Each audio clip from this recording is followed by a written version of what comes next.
Hello everyone and welcome back to Mind Review. I am साक्षी कौशिक और आज की video specially बना रही हूँ मैं सारे 12th के लिए जो CBSE का साइकोलॉजी का बोर्ड एग्जाम देने वाले हैं. So as you all know CBSE every year releases a sample paper जो कि एक प्रैक्टिस पेपर होता है आप लोगों के लिए before you actually go on and give your board examinations. तो आज की इस वीडियो में यार जो सैम्पल पेपर CBSE ने दिया है उसका जो सेक्शन A है MCQ वाला जो बेसिकली पोर्शन है we are going to solve that portion because जो थ्योरी वाला पोर्शन होता है या जो रिटन जिसमें आपको बड़े बड़े आंसर्स लिखने होते हैं most people usually do that. ठीक है, लेकिन MCQs में कंफ्यूजन काफ़ी आती है कि why a particular answer and not the other answer. So we will be solving that thing. ठीक है, सेक्शन A के जो 18 MCQs हैं हम उनको सॉल्व करेंगे, समझेंगे एक एक करके कि क्यों एक आंसर हुआ और दूसरा आंसर नहीं हुआ. एंड आई होप दैट आपके इसके साथ साथ रिविजन भी होएगा and a lot of concepts will also get cleared. So those who are worrying कि अरे बाकी सेक्शंस का क्या होगा, सेक्शन B, C, D बाकी जो सैम्पल पेपर में सेक्शंस हैं, डोंट यू वरी, मैं और भी वीडियोज़ रिलीज करूँगी जिसमें हम पूरे सैम्पल पेपर को भी सॉल्व करेंगे.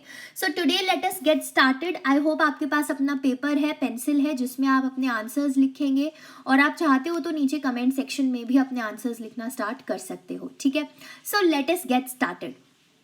अब सेक्शन A का जो फर्स्ट क्वेश्चन है please read it quickly and आप अपनी तरफ से एक आंसर लिखने की कोशिश करो कि आपके नॉलेज के अकॉर्डिंग क्या आंसर हो सकता है इस क्वेश्चन का.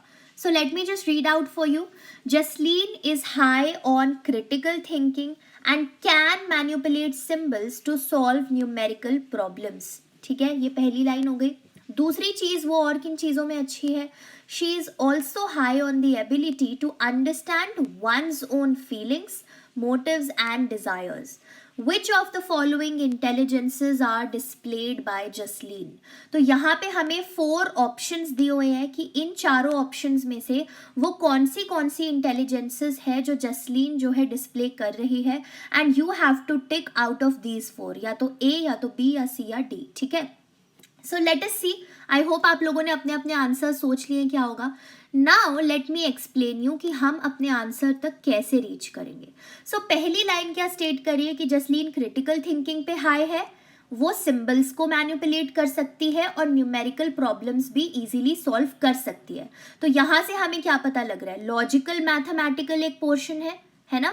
अगर आप लोगों ने इंटेलिजेंस वाला चैप्टर अच्छे से पढ़ा है, जो आपका फर्स्ट चैप्टर है उसमें इंटेलिजेंस के ऊपर बात जब हम करते हैं तो लॉजिकल मैथमेटिकल वाली इंटेलिजेंस पे जो लोग हाई होते हैं they have critical thinking, they can manipulate symbols to solve numerical problems. अब दूसरी इंटेलिजेंस कौन सी है, दूसरी लाइन में क्लियरली मेंशन्ड है that she is able to understand her own feelings. तो अपनी खुद की जब आप फीलिंग्स, मोटिव्स और इमोशंस और डिजायर्स को अंडरस्टैंड करते हैं तो हम उसको बोलते हैं इंट्रापर्सनल इंटेलिजेंस. क्योंकि मुझे बहुत अच्छे से याद है मैंने जो 12th के ऊपर एजुकेशनल वीडियोस बना रखी है हर एक चैप्टर को कवर करते हुए, उसमें मैंने ये चीज़ बहुत अच्छे से एक्सप्लेन की है कि इंट्रा और इंटर में क्या डिफरेंस होता है. इंटर स्कूल कंपटीशन होता है ना जिसमें अलग अलग स्कूल के लोग आते हैं. So inter means when there are different people and intra means within your own school. तो इंट्रा पर्सनल इंटेलिजेंस यहाँ पे क्या है कि वो अपने खुद के फीलिंग्स अंडरस्टैंड कर पा रही है and therefore the answer over here will be D. D क्या मतलब हुआ कि हमारा सेकेंड वाला ऑप्शन और हमारा जो यहाँ पे फोर्थ वाला ऑप्शन है यानी कि logical mathematical and intrapersonal intelligence is what Jasleen is displaying. So therefore हमारा डी वाला आंसर करेक्ट होगा और बाकी आंसर्स रॉन्ग हो जाएंगे. समझ आ रहा है आई होप आप लोगों को. मैं थोड़ा सा स्लो जा रही हूँ यहाँ पे बिकॉज MCQ को सॉल्व कैसे करते हैं उसकी टेक्निक्स और ट्रिक्स में समझाना चाह रही हूँ इस फर्स्ट क्वेश्चन के थ्रू. ठीक है, now let us go forward. हमारा यहाँ पे सेकेंड MCQ आ जाता है, क्विकली आप लोग पढ़ेंगे और सॉल्व करेंगे. Ryan believes that he is very good at football. Therefore, he has a high dash as far as sports is concerned. तो यहाँ पे 4 टर्म्स दे दिए. आप सबने ये 4 टर्म्स अपने सेकंड चैप्टर में पढ़ी होगी है ना. Self esteem, self efficacy, self motivation या सेल्फ कंट्रोल. तो रियान में ऐसा क्या है because of which he believes कि वो फुटबॉल में बहुत अच्छा है. क्विकली तो देखो सेल्फ कंट्रोल तो हो नहीं सकता क्योंकि सेल्फ कंट्रोल तो क्या होता है जहाँ पे आप अपना कुछ आपको केक बहुत पसंद है but you are controlling yourself कि आप उस केक को नहीं खाओगे for 1 week because you are on a diet, तो वो सेल्फ कंट्रोल हो जाएगा. सो यहाँ पे Ryan believes that he is good at football, वो तो सेल्फ कंट्रोल नहीं हो सकता. सेल्फ मोटिवेशन क्या है कि आप खुद को मोटिवेट कर रहे हो कि यार इस वीडियो को खोल के मैं पढ़ना शुरू करती हूँ अपने 12th के पेपर के लिए. पर रियान बिलीव कर रहा है कि वो फुटबॉल में गुड है, उसमें भी सेल्फ मोटिवेशन कहीं नजर नहीं आया.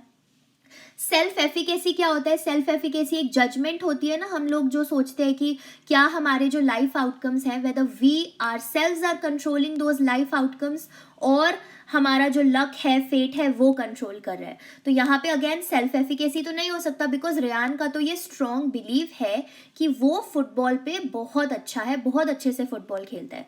सो therefore our answer will be A which is self esteem. Self esteem क्या होता है? जिसमें हम हमारी खुद की वैल्यू, खुद की वर्थ को जज करते हैं. So here Ryan is judging his worth at playing football and he says that he is very good at playing that football. इसीलिए वो अपनी सेल्फ एस्टीम पे हाई है. Understood this? Now we'll move on to the third question. हमारा जो third MCQ है right in front on your screen, आप लोग भी साथ साथ सॉल्व करने की कोशिश कीजिए, ठीक है. It says, according to the behaviorist perspective, personality of an individual is the result of which of these following? तो ये 4 ऑप्शंस दिए हुए हैं. हम अपने पर्सनालिटी वाले चैप्टर पे जाते हैं. सेल्फ एंड पर्सनालिटी का जो चैप्टर है उसमें ये बोल रहे हैं कि जो बिहेवियरिस्ट का पर्सपेक्टिव था, यानी कि जो स्किनर था, पावलोव था, उनके अकॉर्डिंग एक इंडिविजुअल की पर्सनालिटी किसका रिजल्ट होती है, ठीक है. So is it due to unconscious motives and conflict? नहीं, क्योंकि अनकॉन्शियस की बात किसने की थी? सिगमंड फ्रॉइड ने की थी, तो वो तो बिहेवियरिस्ट नहीं था, वो तो साइको एनालिटिक पर्सपेक्टिव में था, है ना. फिर अर्ली चाइल्डहुड एक्सपीरियंसेस, इसकी भी बात बिहेवियरिस्ट में कहीं नहीं हुई है, इसकी भी बात फ्रॉइड ने करी है. Relationship of individual to her or his environment, इसकी भी बात बिहेवियरिस्ट ने नहीं की, क्योंकि इसकी बात किसने की हुई है? कल्चरल पर्सपेक्टिव ने की हुई है कि एक इंडिविजुअल का उसके एनवायरमेंट के साथ कैसा रिलेशन है. So which answer are we left with? B. तो यहाँ पे करेक्ट आंसर है बी, क्योंकि जो बिहेवियरिस्ट थे उन्होंने बोला कि एक इंडिविजुअल की पर्सनैलिटी रिजल्ट होती है because of that individual's response to their environment. वो अपने एनवायरमेंट में प्रेजेंट स्टिमुलाई के टूवर्ड्स कैसे रिस्पॉन्ड कर रहे हैं, उससे एक इंडिविजुअल की पर्सनालिटी रिजल्ट होती है अकॉर्डिंग टू बिहेवियरिस्ट, ठीक है. आई होप आप लोगों को समझ आ पा रहा है कि कैसे सॉल्व करते हैं, क्योंकि देखो सैम्पल पेपर सबके पास है, आंसर्स उसमें दिए हुए हैं, यू विल अंडरस्टैंड. बट इसको सॉल्व कैसे कर रहे हैं, कैसे हम एक आंसर पे रीच आउट कर रहे हैं, अपनी थ्योरी को कैसे अप्लाई कर रहे हैं, वो सीखना है हमको यहाँ पे. That is why I am going a little slow also. अगर आपको लग रहा है काफी स्लो है आपके लिए, आप स्पीड बढ़ा के देखो वीडियो को, ठीक है. But we'll go at the space. Now coming to your fourth MCQ. अब ये फोर्थ एमसीक्यू क्या कह रहा है कि which of the following would a humanistic psychologist not use to explain an individual's behaviour. तो कई बार क्या होता है ना, एमसीक्यूज में हम इतनी स्पीड में और टेंशन में पढ़ रहे होते हैं कि ये जो छोटे छोटे नोट लिखे होते हैं उसको पढ़ना भूल जाते हैं, जिसकी वजह से पूरा आंसर गलत हो जाता है. और ये एग्जामिनर जानबूझ के डालता है ऐसे छोटे करके, ठीक है. सो यहाँ पे ये पूछ रहा है कि जो ह्यूमनिस्टिक साइकोलॉजिस्ट होगा वो इनमें से कौन सी चीज यूज नहीं करेगा एक इंडिविजुअल के बिहेवियर को एक्सप्लेन करने की. सो लेट अस सी.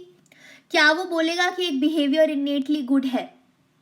वो तो बोलेगा कि इनेटली गुड है, क्योंकि humanistic psychologist they believe that जो इंडिविजुअल्स हैं उन सबके बिहेवियर इनेटली गुड होते हैं. All humans are innately good.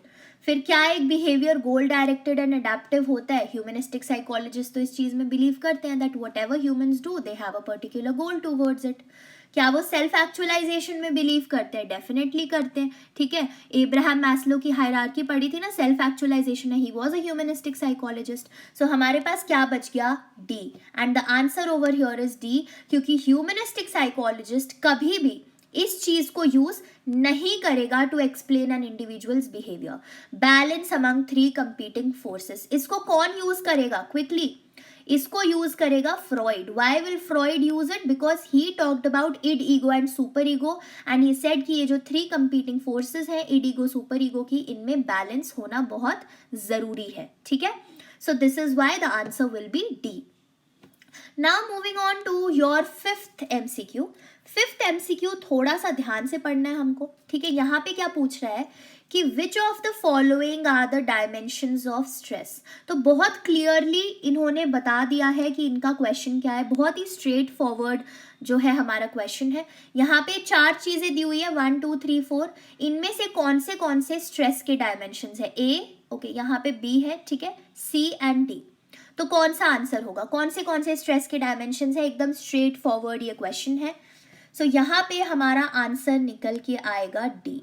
Y? क्योंकि देखो सिंपल है ये चीज, अगर आपको याद है only then you will be able to answer this question, ठीक है. कोई बहुत ज्यादा रॉकेट साइंस नहीं था इस क्वेश्चन में, सीधा क्वेश्चन है. जो हमारा इंटेंसिटी है, ठीक है, ड्यूरेशन है एंड प्रेडिक्टेबिलिटी है, ये हमारे स्ट्रेस के डायमेंशन है. वल्नरेबिलिटी तो एक स्ट्रेस का डायमेंशन नहीं है, है ना. इंटेंसिटी होगी कि वो स्ट्रेस कितना इंटेंस है, कितने लंबे समय तक है ड्यूरेशन, और क्या वो प्रेडिक्टेबल था या अनप्रेडिक्टेबल था. So these will be the dimensions of your stress. Now moving on to the sixth question. Sixth question जो है वो है कि Imran feels disappointed when he is not able to do everything perfectly, leading him to push himself to achieve unrealistically high standards. Identify the cause of his stress. तो यहाँ पे इमरान को stress तो हो रहा है बिकॉज वो डिसअपॉइंटेड फील कर रहा है जब भी वो कोई चीज़ परफेक्टली नहीं कर पाता, और जैसे ही वो कोई चीज़ परफेक्टली नहीं कर पाता वो अपने आप को और भी ज़्यादा पुश करता है ऐसे स्टैंडर्ड्स रीच करने के लिए जो अनरियलिस्टिक है. कि एकदम से जो इंसान सुबह 11 बजे उठ रहा है वो अपने लिए एक टाइम टेबल स्केड्यूल कर ली कि मैं तो सुबह 4 बजे उठ के पढ़ाई करूंगा या करूंगी. So that is an unrealistic standard, क्योंकि धीरे धीरे हम उस 4 बजे पे अप्रोच करेंगे. यानी कि अभी तक तो 11 बजे उठ रहे थे, अब सीधा 4 बजे उठेंगे, है ना. So that is very unrealistic. तो यहाँ पे उसके स्ट्रेस का कॉज क्या है, ठीक है, क्विकली देखेंगे. क्या सोशल प्रेशर है? We don't think so. क्यों? क्योंकि यहाँ पे कहीं भी मेंशन नहीं है कि उसके दोस्तों ने उसको बोला हो या उसके सराउंडिंग्स में लोगों ने बोला हो. Nothing is mention. Is there any conflict? There is no conflict. वो चाहे तो ना सेट करे वो standards. Is there a frustration that he is facing? Frustration वो फेस कर रहा है लेकिन वो उसके स्ट्रेस का रीजन नहीं है. उसके स्ट्रेस का रीजन क्या आएगा? Internal pressure. Why? The answer is D, internal pressure. क्यों? क्योंकि वो अपने आप को इंटरनली प्रेशराइज करे जा रहा है, पुश करे जा रहा है to achieve such high standards, because of which he is feeling frustrated and stressed out. So हमारा आंसर हो जाएगा internal pressure. Now we move on to our 7th MCQ. इसको बहुत ध्यान से पढ़ेंगे, ठीक है. 7th MCQ क्या कह रहा है? Sonali was questioned by her senior when her performance started to decline. She admitted that she was not eating regularly and her sleep was disturbed. Moreover, she could not concentrate on work and felt overburdened. We need to identify the effects of stress being indicated here.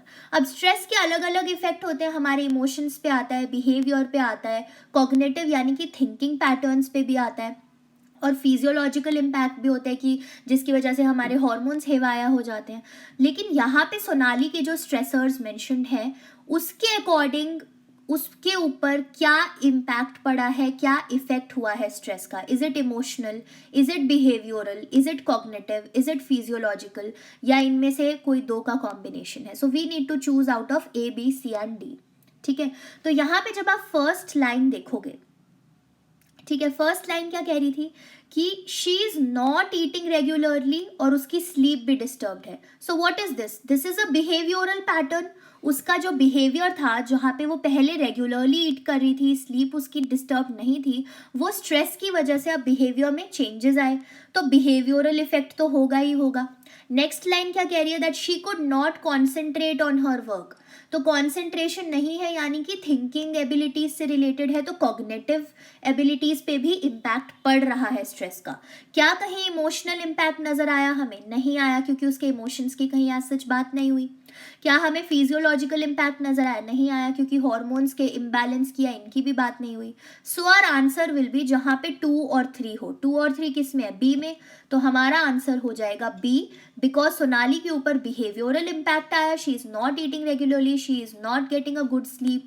Cognitive impact आया because she is not able to concentrate on her work.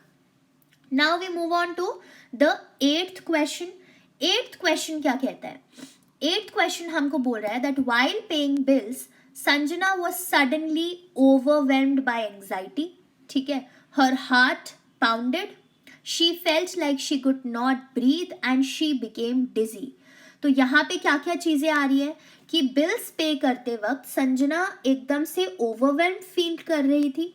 ठीक है, उसका heart बहुत ज़्यादा pound हो रहा था. She felt that she could not breathe, वो डिजी भी फील कर रही थी. तो ये मोस्ट लाइकली क्या चीज़ है? सो ये सारे सिम्टम्स देखो क्लियरली मेंशन्ड है कि उसको एंग्जाइटी भी हो रहा था, ओवरवेल्म हो रही थी एंग्जाइटी से, हार्ट पाउंड, हार्ट रेसिंग हो रहा था बहुत ज़्यादा, ब्रीदिंग में डिफिकल्टीज हो रही थी, डिजी फील कर रही थी. All of these are symptoms of a panic attack and therefore हमारा आंसर होगा यहाँ पे ए, यानी कि पैनिक अटैक उसको फील हो रहा था. मैनिक एपिसोड नहीं होगा बिकॉज उसमें एकदम एक्सट्रीम एक्साइटमेंट एंड एवरीथिंग होता है. डिसोसिएटिव एपिसोड भी नहीं होगा बिकॉज उसमें द पर्सन फील्स सेपरेटेड और dissociated from reality, from surroundings as well as from one self. Generalised anxiety भी नहीं होगा because it is in general about everything and anything. यहाँ पे जो जितने भी इंडिकेशंस दिए हैं, हार्ट रेस हो रहा है, ब्रीदिंग नहीं हो पा रही है, डिजीनेस फील हो रही है, all of these are indications of a panic attack. So are you clear with this? तो ऐसे करके हम MCQs को सॉल्व करते हैं. नाउ ये वाला क्वेश्चन है नेक्स्ट हमारा, इसको ध्यान से पढ़ना है. ये थोड़ा बहुत जो हमारी हिस्ट्री थी साइकोलॉजिकल डिसऑर्डर्स की उससे रिलेटेड है. Now which of the following is or are true about psychological disorders in middle ages? तो हमने अलग अलग पढ़े हैं कि कैसे स्टार्ट होता था एंशियंट टाइम में, साइकोलॉजिकल डिसऑर्डर्स को कैसे व्यू करा जाता था, बायोलॉजिकल पर्सपेक्टिव से कैसे था, साइकोलॉजिकल पर्सपेक्टिव से कैसे था, and all of those things. तो ये क्वेश्चन पूछ रहा है कि मिडल एजेस में इनमें से कौन सी चीज़ें हैं जो मिडल एजेस में साइकोलॉजिकल डिसऑर्डर्स को जैसे डिस्क्राइब करते थे वो कैटेगरी फिल इन हो रही है out of A, B, C and D. ठीक है, तो यहाँ पे हम एक एक करके पढ़ लेते हैं कि क्या चीज़ हमारी सही है और क्या नहीं. Demonology and superstition were used as explanations of psychological disorders. ये तो ट्रू है ना? क्यों ट्रू है? क्योंकि मिडल एजेस में डेमोनोलॉजी वापस आ गई थी, उन्होंने रीगेन किया था अपना इंपॉर्टेंस डेमोनोलॉजी और इन सारी चीज़ों ने. सो ये मिडल एजेस का कैरेक्टरिस्टिक हो जाएगा. सेकेंड क्या है? Mental anguish and conflict were considered as reasons for psychological disorders. This is also true. Why? Because if you will recall आपकी बुक्स में मिडल एजेस में एक नाम मेंशन्ड है सेंट ऑगस्टीन, है ना? सेंट ऑगस्टीन ने इन चीज़ों पे काफ़ी काम किया था. He talked a lot about mental anguish and conflict in explaining psychological disorders. तो ये भी ट्रू है. फिर क्या है? Disturbed interpersonal relations were emphasized to explain mental disorders. This is not true. Middle ages में ये चीज़ हमारी नहीं थी. एंड नेक्स्ट क्या है? There was emphasis on deinstitutionalisation of people with psychological disorders. This is also not true. तो हमारा answer वो होगा जिसमें फर्स्ट और सेकेंड मैंशनड होगा. फर्स्ट और सेकेंड ट्रू हमारे बी में है and therefore our answer will be B over here, क्योंकि सिर्फ ये फर्स्ट टू चीज़ें थी जो मिडल एजेस में यूज़ की गई थी टू एक्सप्लेन साइकोलॉजिकल डिसऑर्डर्स और to describe psychological disorders. Understood? Now we move on to our next question. Next question है about this. So Brijesh, an accountant, he went on a work trip and never returned home. Years later, he was found by a friend in another city where he was working as a laborer. He was living with a new identity and had no memory of his past. तो ये जो ब्रिजेश के symptoms हैं ये इनमें से किस चीज़ के इंडिकेटिव हैं? तो देखो ध्यान से पढ़ना है. वो पहले जब अपने एक सिटी में रहता था, वो अकाउंटेंट था, एक वर्क ट्रिप से वो गया दूसरे सिटी में, ठीक है, और वो वापस ही नहीं आया कभी. बाद में बहुत साल बाद एक दोस्त उसको दूसरी सिटी में मिला जहाँ पे वो कोई और ही प्रोफेशन में काम कर रहा है एक नई आइडेंटिटी के साथ, और उसको अपना पास्ट कुछ भी याद नहीं है. He has no memory of his past. तो ये किस चीज़ का कैरेक्टरिस्टिक हो सकता है? डिसोसिएटिव फ्यूग का. डू यू रिमेंबर हमने ये डिसऑर्डर पढ़ा था डिसोसिएटिव डिसऑर्डर्स में, where in dissociative fugue was a disorder जहाँ पे जब फ्यूग स्टेट होता है तो इंडिविजुअल एक नई आइडेंटिटी ऑल टुगेदर डेवलप करता है, नई जगह पे रहने लगता है, नया काम करने लगता है, and at that point of time उसको अपने पुराने आइडेंटिटी की कोई मेमोरी नहीं होती. अब ये और कोई चीज़ क्यों नहीं हो सकती? डिसोसिएटिव आइडेंटिटी डिसऑर्डर इसलिए नहीं हो सकता because in dissociative identity disorder what do we have multiple personalities, है ना? कोई उसमें फ्यूग स्टेट नहीं आ रहा है. तो देयरफॉर डिसोसिएटिव आइडेंटिटी नहीं हो सकता. स्किज़ोफ्रेनिया क्लियरली नहीं हो सकता बिकॉज देयर इज नो साइकोसिस इन्वॉल्व्ड ओवर हियर. डीपर्सनलाइजेशन भी नहीं है क्योंकि डीपर्सनलाइजेशन में क्या होता है, the person feels away from one self and from reality. वो तो चीज़ यहाँ पे नहीं हो रही है. रादर हुआ क्या है कि ब्रिजेश ने एक नई आइडेंटिटी डेवलप की है, पुरानी आइडेंटिटी वो भूल गया है पूरी तरीके से और अब वो एक नए प्रोफेशन में काम कर रहा है. सो एक फ्यूग स्टेट में वो है एंड देयरफॉर ये सिम्टम्स है हमारे डिसोसिएटिव फ्यूग के and the answer over here will be A. Understood this part. Now we'll move on to the next question. 11th question है assertion and reason. और बहुत सारे बच्चे assertion and reason से डरते हैं बट आज हम एक बहुत सिंपल तरीका समझेंगे assertion and reason को सॉल्व करने का. ठीक है, तो यहाँ पे एक assertion given है. assertion होता है कि एक पर्टिकुलर स्टेटमेंट और उसको फॉलो करता हुआ एक रीजन है और हमें ये बेसिकली देखना होता है ऐसे क्वेश्चंस में कि ये जो assertion की स्टेटमेंट है क्या जो उसके नीचे रीजन गिवन है वो रीजन इस असर्शन की स्टेटमेंट को अच्छे से एक्सप्लेन कर रहा है या नहीं कर रहा. ठीक है, depending upon that we'll choose A B C या डी में से कोई भी आंसर. कि या तो हम चूज करेंगे कि भाई असर्शन में जो स्टेटमेंट गिवन है वो भी सच है, रीजन भी सच है और रीजन असर्शन की सही एक्सप्लेनेशन है, या फिर हम चूज करेंगे कि असर्शन भी सच है, रीजन भी सच है पर रीजन जो है सही से एक्सप्लेन नहीं कर रहा हमारे असर्शन की स्टेटमेंट को, या फिर हम चूज करेंगे कि सिर्फ असर्शन वाली स्टेटमेंट ट्रू है, रीजन टोटली फॉल्स है, या फिर हम चूज करेंगे कि असर्शन जो है वो हमारा गलत है लेकिन रीजन जो है वो सही है. ठीक है, so any of these things will be chosen. Now let us read the assertion and then we'll read the reason that follows it. ठीक है, तो assertion क्या कहता है, the principle of reciprocal inhibition हमने पढ़ा हुआ है ये. ठीक है, जो principle है reciprocal inhibition का, it states that the presence of two mutually opposing forces at the same time will lead to the stronger force inhibiting the weaker one. क्या आपको लगता है ये सही है? ये एक्सप्लेन कर रहा है बेसिकली जो हमारा रेसिप्रोकल इनहिबिशन का प्रिंसिपल होता है, ये स्टेट करता है कि जब दो अपोजिंग फोर्सेस होती हैं, जब वो सेम टाइम पे प्रेजेंट होंगी तो उनमें से जो स्ट्रोंगर फोर्स होगी वो वीकर फोर्स को थोड़ा इनहिबिट कर देंगी या वीकन कर देंगी. सो असर्शन तो हमारा सही है बिकॉज रेसिप्रोकल इनहिबिशन का प्रिंसिपल तो एग्जैक्टली यही चीज स्टेट करता है ना. सो असर्शन इज ट्रू. ये चीज हमारे को पता लग गई कि हमारा जो असर्शन है वो तो ट्रू है. नाउ लेट अस सी कि रीजन ट्रू है कि नहीं. रीजन कह रहा है कि the principle of reciprocal inhibition is a procedure wherein the client learns to behave in a certain way by observing the behavior of the therapist. तो क्या ऐसा कुछ होता है रेसिप्रोकल इनहिबिशन में? ऐसा तो कुछ नहीं होता क्योंकि थेरेपिस्ट का बिहेवियर अगर ऑब्जर्व करना है तो वो चीज़ तो मॉडलिंग हो जाएगी जिसमें हम थेरेपिस्ट का बिहेवियर, करेक्ट बिहेवियर ऑब्जर्व करके अपने बिहेवियर को चेंज करते हैं. बट यहाँ पे क्या हो रहा है कि रेसिप्रोकल इनहिबिशन जो है वो तो स्ट्रोंगर फोर्स और वीकर फोर्स की बात करता है बट रीजन तो हमारा कुछ और ही कह रहा है. सो देयरफॉर हमारा रीजन क्या है? फॉल्स है. ठीक है, तो असर्शन ट्रू है, रीजन फॉल्स है. सर्च करो ABCD में से ऐसा कौन सा चीज होगा जिसमें असर्शन ट्रू है, रीजन फॉल्स है. C है, assertion is true but reason is false. So therefore हमारा आंसर हो जाएगा C. ठीक है, समझ आया हमने कैसे किया? हमने असर्शन को पढ़ा, स्टेटमेंट पढ़ी असर्शन की, देखा कि क्या वो स्टेटमेंट सच बोल रही है या गलत बोल रही है. सच बोल रही है हमने ट्रू लिख दिया. फिर हमने रीजन पढ़ा, हमने देखा क्या वो स्टेटमेंट सही बोल रही है गलत बोल रही है. गलत बोल रही है हमने फॉल्स लिख दिया. सो A का ट्रू है, R का फॉल्स है. We'll search that in the options and we'll tick the answer. ठीक है, कई बार आप ऐसे भी कर सकते हो कि असर्शन की जैसी स्टेटमेंट कंप्लीट होती है ना उसके बाद आप एक बिकॉज ऐड कर दो और फिर रीजन को पढ़ना शुरू करो. अगर रीजन सेंस मेक करेगा then the reason is correct, otherwise it is false. तो यहाँ पे करके देखते हैं. The principle of reciprocal inhibition states that the presence of two mutually opposing forces at the same time will lead to the stronger force inhibiting the weaker one because the principle of reciprocal inhibition is a procedure wherein the client learns to behave in a certain way by observing the behavior of the therapist. Make sense? नहीं किया reason because add करके भी. क्यों? क्योंकि हम therapist का behaviour यहाँ पे ऑब्जर्व ही नहीं करते, देयरफॉर रीजन इज फॉल्स। समझ आया? इस चीज पे मैंने बहुत ज्यादा टाइम लगाया है, just because assertion and reason is something that people find very very difficult. Now we will move on to our 12th question. 12th question क्या कह रहा है?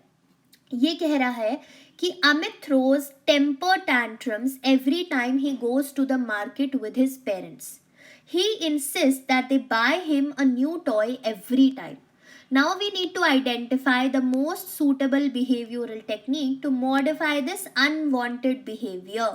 ठीक है, तो अमित एक बच्चा है, वो हमेशा टेम्पर टैंट्रम्स थ्रो करता है कि जब भी मार्केट जाएंगे तो पेरेंट्स को नया टॉय मुझे दिलाना ही पड़ेगा।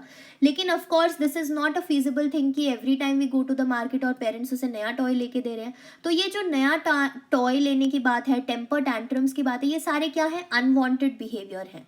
और हमें ये जो जितनी भी बिहेवियरल टेक्निक्स दी हुई है बिहेवियर को मॉडिफाई करने के लिए, इनमें से एक ऐसी बिहेवियरल टेक्निक चूज करनी है जो सूटेबल होगी to modify this unwanted behaviour of temper tantrums. तो देखो एकदम क्लियरली यहाँ पे आपके लिए चीज मेंशन्ड है, ठीक है। Most of the times it happens कि एमसीक्यू में ही हिंट होती है, और इस एमसीक्यू में हिंट क्या है? Unwanted behaviour. तो अगर आपने अपनी NCERT thoroughly line by line पढ़ी है तो आपको ये चीज़ क्लियरली पता होगी कि वो कौन सा बिहेवियरल टेक्निक है जिसको हम स्पेसिफिकली यूज करते हैं अनवांटेड बिहेवियर हटाने के लिए। सो क्विकली वो चीज़ हमारी जो अनवांटेड बिहेवियर को हटाने के लिए, वो बिहेवियरल टेक्निक जो अनवांटेड बिहेवियर को हटाने के लिए यूज होती है, it is differential reinforcement. Answer है हमारा सी। डिफरेंशियल रीइंफोर्समेंट में क्या होता है? डिफरेंशियल रीइंफोर्समेंट में होता है जहां पे जो वांटेड बिहेवियर है, जो हम रीइंफोर्स करना चाहते हैं, उसको हम पॉजिटिव रीइंफोर्समेंट देते हैं, ठीक है। और जो अनवांटेड बिहेवियर है जिसको हम कम करना चाहते हैं, रिड्यूस करना चाहते हैं, मॉडिफाई करना चाहते हैं, उसको हम नेगेटिव रीइंफोर्समेंट देते हैं। That is what we mean by differential reinforcement, ठीक है। तो क्लियरली यहाँ पे ये चीज हमारे को मेंशन थी कि भाई अनवांटेड बिहेवियर हटाने के लिए बिहेवियरल टेक्निक कौन सी यूज होगी? It is differential reinforcement. Systematic desensitisation नहीं होगी, वो फोबियाज में यूज होती है। एवर्सिव कंडीशनिंग नहीं होगी, अगेन वो फोबियाज और इनमें यूज होती है ज्यादा। टोकन इकोनॉमी भी नहीं होगी, वो बिहेवियर किसी बिहेवियर को मोर करने के लिए यूज होती है, एक्स्ट्रा करने के लिए यूज होती है। But differential reinforcement would be suitable क्योंकि वो अनवांटेड बिहेवियर को रिमूव करने में हमें हेल्प करती है। Now we move on to the next question, question number 13, जो कि कह रहा है what is the chief benefit to the client in cognitive therapy. ध्यान से पढ़ना है, ठीक है। कई बार लोग इतनी जल्दबाजी में पढ़ते हैं ना कि कॉग्निटिव थेरेपी को कॉग्निटिव बिहेवियरल थेरेपी समझ लेते हैं। तो ये जो हमारे पास ऑप्शंस है ए बी सी डी, इनमें से वो कौन सा सबसे ज्यादा वाला चीफ बेनिफिट होगा जो एक क्लाइंट को होने वाला है कॉग्निटिव थेरेपी के दौरान? So let us see, let us read the options. कौन सा हो सकता है? Emotional insight is gained and client is able to change his emotions towards the conflict. वो तो नहीं होगा, ठीक है। इमोशनल इंसाइट कॉग्निटिव थेरेपी में गेन नहीं होती है, because what is cognition? Cognition is all about our thoughts, our thinking patterns, है ना। बी पार्ट कह रहे हैं that the client is able to change maladaptive behaviour to adaptive ones. अब ये बिहेवियर वाली बात कॉग्निटिव थेरेपी में नहीं होगी। बिहेवियर वाली बात किधर होगी? बिहेवियर वाली बात होगी सीबीटी में। अगर इसमें लिखा हो तो cognitive behavioural therapy, then we could have chosen this option of maladaptive behaviour to adaptive one, पर अभी नहीं होगा क्योंकि हम सिर्फ कॉग्निटिव थेरेपी की बात कर रहे हैं। नेक्स्ट बोल रहा है the client is able to replace irrational thoughts with rational ones. तो ये तो हमारा हो सकता है क्योंकि cognitive therapy is all about thinking, और यहाँ पे हम अपने जो इरैशनल थॉट्स हैं उनको रैशनल थॉट्स के साथ रिप्लेस करते ही हैं, ठीक है। पर डी ऑप्शन भी पढ़ लेते हैं एक बार, क्या है? The client is able to achieve personal growth which leads to understanding one self. ये भी कॉग्निटिव थेरेपी में एज सच नहीं होता है। सो यहाँ पे हमारा आंसर होने वाला है सी, क्योंकि कॉग्निटिव थेरेपी में हम इरैशनल थॉट से रैशनल थॉट्स में जाते हैं, ठीक है। क्लियर हुआ ये चीज कि हम कैसे इस कंक्लूजन पे रीच आउट हुए हैं, ठीक है। Now we move on to our 14th question. एक और असर्शन रीजन है जो हमने पुराने असर्शन रीजन में टेक्निक यूज की थी, उसी टेक्निक को यूज करते हुए हम यहाँ पे काम करेंगे, ठीक है। सो यहाँ पे असर्शन गिवन है, रीजन गिवन है, let us see what is happening over here. Assertion कह रहा है कि we assign causes to the behaviour shown in specific social situations. This process is called attribution. तो ये चीज तो ट्रू लग रही है ना। एट्रीब्यूशन क्या होता है, जिसमें हम कोई भी जो सोशल सिचुएशन है उसमें जो बिहेवियर हो रहा है उस बिहेवियर को कॉज असाइन करते हैं कि वो बिहेवियर क्यों हुआ, कैसे हुआ, that is what is attribution is. So assertion is true. Now let us add a because over here, and after adding a because we'll read the reason and see whether the reason makes sense or not. ठीक है? So we assign causes to the behavior shown in specific social situations. This process is called attribution because we are also interested in why people behave in the ways they do. Therefore we assign a cause to a behavior. तो इससे तो reason भी make sense कर रहा है। So reason is also true, assertion is also true. क्यों दोनों true है? क्योंकि देखो हम इंटरेस्टेड तो होते हैं कि लोग क्यों बिहेव करें एक पर्टिकुलर वे में, and because we are interested in why a person is behaving in a particular way we assign causes to the behaviour, और इसी प्रोसेस को हम एट्रीब्यूशन भी कहते हैं, है ना। तो यहाँ पे असर्शन भी ट्रू है, रीजन भी ट्रू है, और हमारा जो रीजन है वो असर्शन का करेक्ट एक्सप्लेनेशन है कि पहले स्टेटमेंट में इन्होंने एक्सप्लेन किया एट्रीब्यूशन क्या होता है, और रीजन में उन्होंने ये भी एक्सप्लेन कर दिया कि हम एट्रीब्यूशंस क्यों देते हैं, because we are interested in understanding why people are behaving in the way they are doing. So over here our assertion is true, our reason is true, and the reason is the correct explanation of our assertion. तो ये चीज की वजह से हमारा option number A will be the correct answer in question number 14. Both assertion and reason are true, and reason is the correct explanation of our assertion. I hope अब आपको ये assertion reason से थोड़ी बहुत familiarity आ रही है और आपको समझ आ रहा है कि इन questions को कैसे approach करते हैं हम लोग. ठीक है. Now we move on to the 15th question. 15th question हमारा कह रहा है कि Anna the head girl of a school gives more opportunities to members of red house than those of blue or green house. ठीक है. This is because she feels that they are less capable. She even ignores the advice of her teachers to give equal opportunities to all the houses. Which strategy will help in handling prejudice?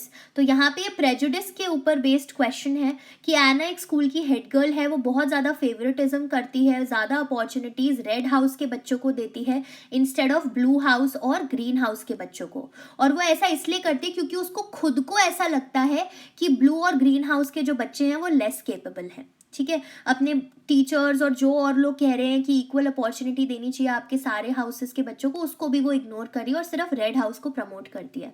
सो इनमें से हमें कौन सी strategy use करनी चाहिए एना के इस prejudice को खत्म करने के लिए? ठीक है. So let's see.